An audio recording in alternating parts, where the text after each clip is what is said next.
Doctor اسرار احمد ایک ممتاز پاکستانی مسلمان scholar تھے۔ ڈاکٹر اسرار احمد کا قرآن سے شغف اور زبان و بیان پر قدرت کے باب میں وہ اپنی مثال آپ تھے۔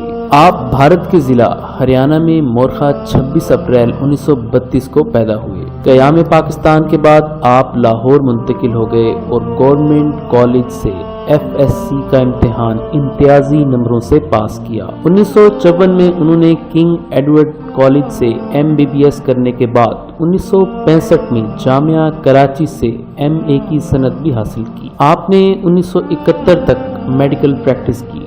دوران تعلیم آپ اسلامی جمعیت طلبہ سے وابستہ رہے اور فعال کردار ادا کرتے ہوئے ناظم اعلیٰ مقرر ہوئے۔ زمانہ طالب علمی میں ہی ان کی شناخت ایک مدرس کے طور پر ہوتی گئی اور انہوں نے درس قرآن دینے شروع کر دیے۔ تعلیم سے فراغت کے بعد آپ نے جماعت اسلامی میں شمولیت اختیار کی، تاہم جماعت کی انتخابی سیاست اور فکری اختلافات کے باعث آپ نے اس سے علیحدگی اختیار کر لی۔ جماعت اسلامی سے استعفیٰ دینے کے بعد آپ 2 سال تبلیغی جماعت سے منسلک رہے، جس کے بعد آپ نے اپنے دروس قرآن کا سلسلہ جاری رکھا اور بالخصوص 1965 کے بعد آپ نے اپنا زیادہ تر وقت قرآن پاک کی تعلیم حاصل کرنے اور اس کو عام کرنے کے لیے وقف کر دیا۔ 1967 میں آپ نے ایک کتاب اسلامی نشاط ثانیہ کرنے کا کام، جس میں آپ نے اپنے کام کی وضاحت کی۔ 1970 اور 71 ڈاکٹر اسرار احمد کی زندگی کا سب سے اہم موڑ ثابت ہوا، جب انہیں حجاز مقدس میں ایک لمبے عرصے قیام کا موقع ملا اور حج کی سعادت بھی حاصل ہوئی۔ دوران حج انہوں نے اپنی میڈیکل پریکٹس ترک کرنے کا اہم فیصلہ کیا اور 1972 میں مرکزی انجمن خدام الدین کی بنیاد رکھی۔ 1975 میں تنظیم اسلامی کی تشکیل کے بعد آپ نے اپنی تمام توانائیاں تحقیق اور اشاعت اسلام کے لیے وقف کر دیں اور 1976 میں قرآن اکیڈمی قائم کی۔ مختلف پلیٹ فارم قائم کر کے انہوں نے ملک بھر میں مختلف نوعیتوں سے فہم قرآن کی تحریک شروع کر دی۔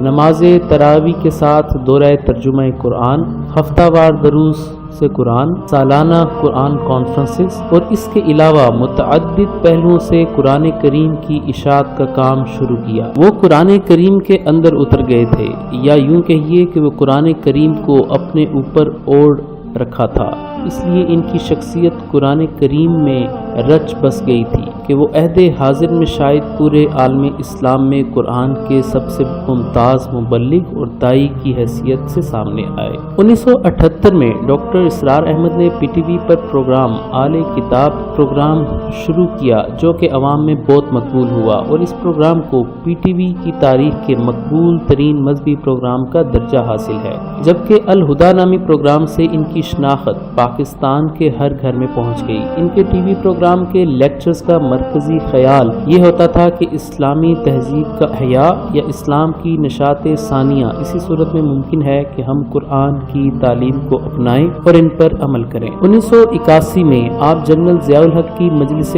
شورا کے بھی رکن رہے۔ حکومت پاکستان نے آپ کی خدمات کا اعتراف کرتے ہوئے اسی سال آپ کو ستارہ امتیاز سے بھی نوازا۔ صدر ضیاء الحق ماڈل ٹاؤن یا باغ جناح کی مسجد دارالسلام میں آپ کی امامت میں نماز ادا کرتے اور جمعے کا خطبہ سنا کرتے تھے۔ آپ مروجہ انتخابی سیاست کے مخالف تھے اور خلافت راشدہ کے طرز عمل پر بھی یقین رکھتے تھے۔ آپ نے 100 سے زائد کتب تحریر کی، جن میں کئی کا دوسری زبانوں میں بھی ترجمہ ہو چکا ہے۔ آپ نے قرآن مجید کی تفسیر اور سیرت نبی صلی اللہ علیہ وسلم پر کئی جامع کتابیں تصنیف کی۔ مشہور بھارتی مسلم اسکالر ڈاکٹر ذاکر نائک سے ان کے قریبی تعلقات تھے۔ اسی ضمن میں انہوں نے بھارت کے بھی کئی دورے کیے۔ عالمی سطح پر آپ نے مفسر قرآن کی حیثیت سے زبردست شہرت حاصل کی۔ بلا مبالغہ ان کی سینکڑوں آڈیو اور ویڈیوز لیکچر موجود ہیں، جن میں کہ کئی زبانوں میں تراجم ہو چکے ہیں۔ بلا شبہ یہ کہا جا سکتا ہے کہ انہوں نے اسلام کا صحیح تشخص ابھارنے میں وہ اہم ترین کردار ادا کیا جو تاریخ میں کبھی فراموش نہیں کیا جا سکتا۔ ان کی تقاریر اور خطبات میں علامہ محمد اقبال کے اشعار نگینوں کی طرح چمکتے ہیں۔ آپ ڈاکٹر اسرار احمد کی کوئی تقریر یا کوئی چھوٹا سا بیان سن لیں، آپ کو چند ہی لمحات میں اندازہ ہو جائے گا کہ آپ کسی زوردار اور متحرک شخصیت کو سن رہے ہیں۔ ہندوستان میں ڈاکٹر اسرار احمد کی مقبولیت کا اندازہ اس بات سے لگایا جا سکتا ہے کہ جب ان کے ہندوستان کے سفر ہوئے تو اس موقع پر انہوں نے وہاں پر بڑے بڑے مجمع سے خطاب کیا۔ ہندوستان بھر میں ہر جگہ پہنچتے اور پوری شان و شوکت سے خطاب فرماتے۔ مرد، عورتیں، بچے، بوڑھے، جوان سب ان کی تقریریں سننے کے لیے ٹوٹ پڑتے۔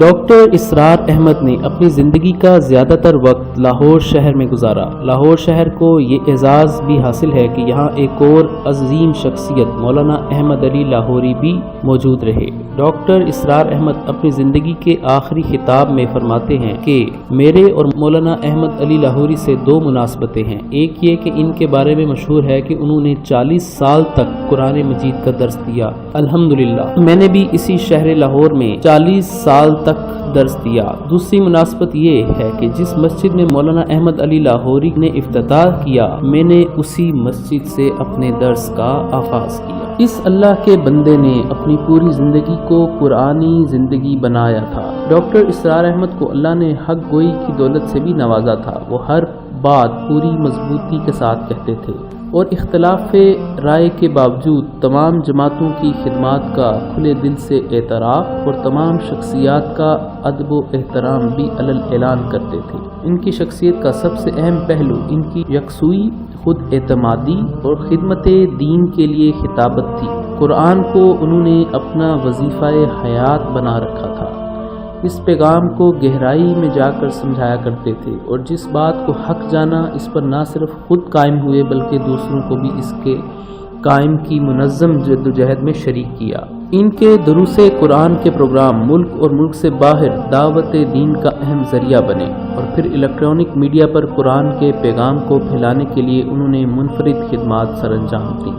بلا شبہ ان کو اللہ تعالیٰ نے تحریر کی صلاحیت سے بھی نوازا تھا، تاہم ان کی تحریر میں بھی خطابت کی شان نمایاں تھی۔ جو کتابیں انہوں نے لکھیں وہ ہر اعتبار سے علمی شاہکار تھیں۔ البتہ ان کے لٹریچر کا بڑا حصہ ان کی تقاریر اور دروس قرآن کا مرہون منت ہے۔ ڈاکٹر اسرار احمد عالم دین نہیں تھے، لیکن ایک عظیم مذہبی اسکالر کی حیثیت سے ان کی عوام میں اتنی گہری مقبولیت حیران کن ہے، ساتھ ساتھ قابل رشک بھی۔ بلا شبہ خود کو قرآن کریم کی خدمت کے لیے وقف کر چکے تھے اور اس کام سے آخر وقت تک منسلک رہے۔ تراویح کے ساتھ تفسیر قرآن کا باقاعدہ سلسلہ بھی انہی کا جاری کردہ ہے جو کہ اب تک مقبول ہے۔ ان کی زندگی کسی نمود و نمائش سے پاک تھی۔ قرآن اکیڈمی کے ایک کمرے میں رہائش پذیر تھے۔ ایک اسٹڈی ٹیبل، صوفہ کم بیڈ اور پرانا فریج اس کمرے کی کل ملکیت تھا۔ آپ کی بے انتہا خوبیوں میں ایک یہ بھی بات تھی کہ آپ نے اپنے خاندان سے تمام جاہلانہ رسومات کا خاتمہ کیا اور پھر اپنے رفقائے کار اور تنظیمی ساتھیوں کو بھی ان رسومات کے خلاف بغاوت کا اعلان کر دینے کو کہا، جس میں آپ کافی حد تک کامیاب ہوئے۔ جہیز کی لعنت کے خاتمے کے لیے آپ نے مؤثر اقدامات کیے اور مسجد میں نکاح کے لیے لوگوں کو ترغیب دی۔ ڈاکٹر اسرار احمد کسی مدرسے سے فارغ تو نہ تھے، لیکن اللہ نے ان سے دین کا وہی کام لیا جو اللہ تعالیٰ ہر دور میں اپنے دین کی تجدید کے لیے اپنے نیک بندوں سے لیتا ہے۔ بلا شبہ ڈاکٹر اسرار احمد قرآن کریم کی طرف رجوع کی تحریک کے ایک عظیم رہنما تھے۔ اس مشن میں انہوں نے اپنی صحت کی پرواہ کی اور نہ مال و اولاد کی۔ اللہ تعالیٰ ان کے اخلاص اور جہاد کو قبول فرمائے۔ 14 اپریل 2010 کی شب قرآن کا یہ خادم، امت کا درد رکھنے والا اور قرآن کے پیغام کو عام کرنے والا دائی 78 برس کی عمر میں لاکھوں لوگوں کو سوگوار چھوڑ کر اپنے خالق حقیقی سے جا ملا۔ آپ کی نماز جنازہ ماڈل ٹاؤن میں ادا کی گئی اور آپ کو گارڈن ٹاؤن کے قبرستان میں سپرد خاک کیا گیا۔ ڈاکٹر اسرار احمد مرحوم کے پسماندگان میں ان کی بیوی، 4 بیٹے اور 5 بیٹیاں شامل ہیں۔ وہ نفاذ شریعت کی ہر جدوجہد اور تحریک کا حصہ رہے اور انہوں نے اسلامی تحریکات میں ہمیشہ ہر اول دستے کا کردار ادا کیا۔ ڈاکٹر اسرار احمد کی گفتگو ابہام سے قطعی مبرہ ہوتی تھی، اور وہ ایک ماہر استاد کی طرح اس طرح گتھیاں سلجھاتے چلے جاتے کہ ان کی بات براہ راست دلوں میں گھر کر جاتی تھی۔ ڈاکٹر اسرار احمد نے کم و بیش 60 برس انسانوں کی بستی میں اجالے ہونے اور روشنیاں بانٹنے کا کام جاری رکھا۔ اللہ تعالیٰ فروغ دین کے پیغمبرانہ مشن کے اس مشعل بردار کی قبر کو نور سے بھر دے اور اسے وہ مقام عطا کرے جو اس نے اپنے بندگان خاص کے لیے مخصوص کر رکھا تھا۔ آمین۔ هو الإله